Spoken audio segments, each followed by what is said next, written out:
Olá, pessoal, bem-vindos a mais um bate-papo tributário aqui comigo, Jorge, da Estante Tributária, e com o professor Pedro Anan, do Contabilidade para Advogados. No último vídeo, a gente falou sobre PIS e COFINS, o regime mais geral de diferenças entre o regime não cumulativo e cumulativo, e nesse vídeo específico a gente vai falar sobre o regime não cumulativo, né? Quais são os créditos do regime não cumulativo e qual que é o, vamos dizer assim, o benefício do regime não cumulativo e quais as diferenças entre os regimes, também relembrar o que a gente já falou.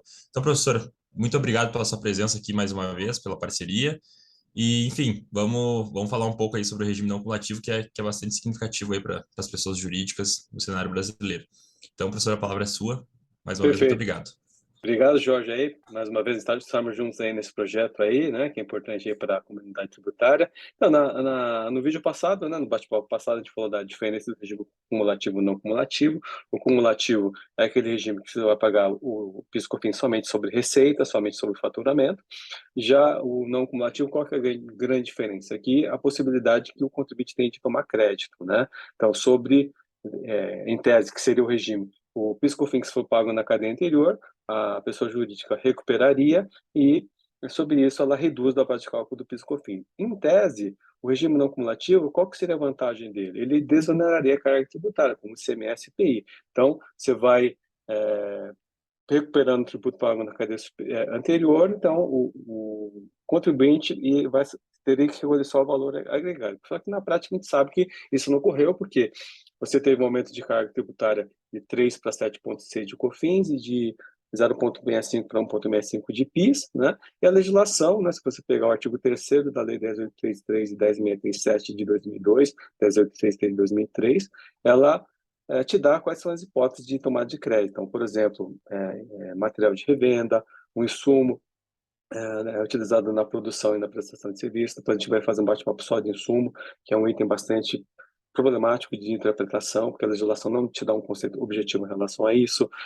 Depreciação, né, amortização de bens, despesa de aluguel, energia elétrica, né? Então, a lei lista várias possibilidades de tomada de crédito. Então, ele não é que nem o ICMS, né, o IPI, como nós falamos no bate-papo passado, que você destaca na nota fiscal e recupera na caída anterior. Então, a lei, ela te dá essas hipóteses, até o ponto que você levantou, né, Jorge?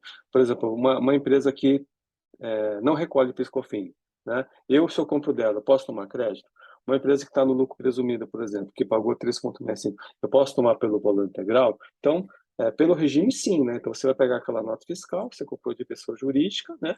É, você poderia estar tomando crédito sobre esse item pelo valor integral de 9,25%. Então, essa é a questão que se coloca em relação a isso. Esse crédito, né? Você aplica você apura o montante à base de cálculo, aplica a alíquota, gera o valor, esse valor você vai utilizar, né, para bater o PIS/COFINS do mês, né? Aí você tem que preencher o formulário correto lá, né, para poder fazer isso. E se sobrar um saldo, esse saldo você vai poder compensar no mês subsequente. E se você não conseguir utilizando, vai acumulando e vai corrigindo esse valor, né? Então essa seria a sistemática do PIS/COFINS não cumulativo, né? Então, é até interessante, né? O governo vendeu um sistema que, teoricamente, seria interessante para a empresa, só que, na prática, acabou aumentando a carga tributária e quem acaba pagando o custo, né? Que eu acho que isso que tem que pensar, são os nossos contribuintes, né? Porque, no fim, consumidores, né? Porque estamos no final da cadeia produtiva. Então, quando você vai comprar, né, um computador, vai comprar qualquer coisa, você está pagando um tributo muito grande porque veio tudo isso da cadeia produtiva. Então, no fim, acabou não atingindo o objetivo que foi prometido para a gente, né?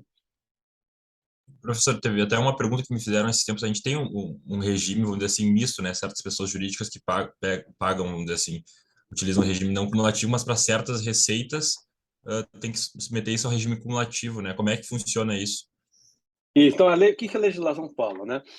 Para alguns contribuintes, o artigo, a Lei 10.633, 10.637 e 10.833 fala especificamente que eles são obrigados a fazer a não cumulatividade, que são, por exemplo, optantes por lucro real. E a lei lista receitas que podem continuar tributando pelo regime cumulativo, como, por exemplo, principalmente prestação de serviço, né? Vigilância, turismo, transporte. Então, alguns itens, a lei permite que você continue pelo regime cumulativo. Por quê? porque houve um pleito por parte desses segmentos da economia, porque como a lei veda a tomada de crédito de mão de obra pessoa física, por exemplo, então você não pode tomar crédito de pessoa física, porque salário que você paga, por exemplo, porque isso não pagou PiscoFins na cadeia anterior. Então, para esse segmento que o custo deles é um ponto muito grande, que é mão de obra, a possibilidade de tomar de crédito é muito pequena. Então, eles pleitearam a possibilidade de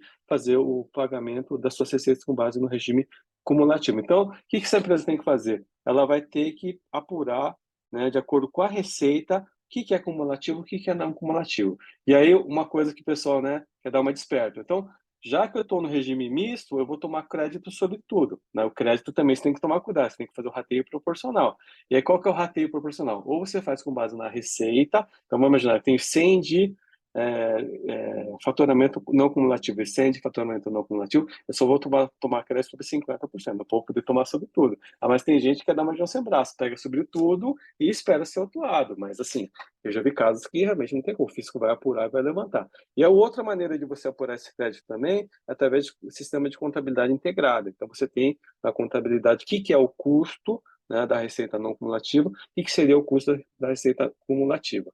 Na teoria é bonito, mas na prática não funciona, né? Porque eu vejo que muita empresa ainda faz isso na mão, né? Planilha de Excel, né? Por mais que tenha SAP, por mais que tenha um sistema muito bom, muitos casos tem que fazer isso na mão. E essa discussão não é nova, né, Jorge? Lembra da questão da energia elétrica?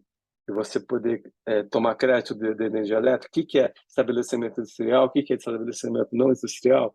E aí o pessoal também para poder facilitar, colocava 2 medidores de energia elétrica para poder fazer isso, porque você não conseguia apurar quanto percentual de um e de outro, você teria que ter um lado, e logo custa caro, né, para você poder levantar isso, né? Então, dependendo da empresa, não vale a pena.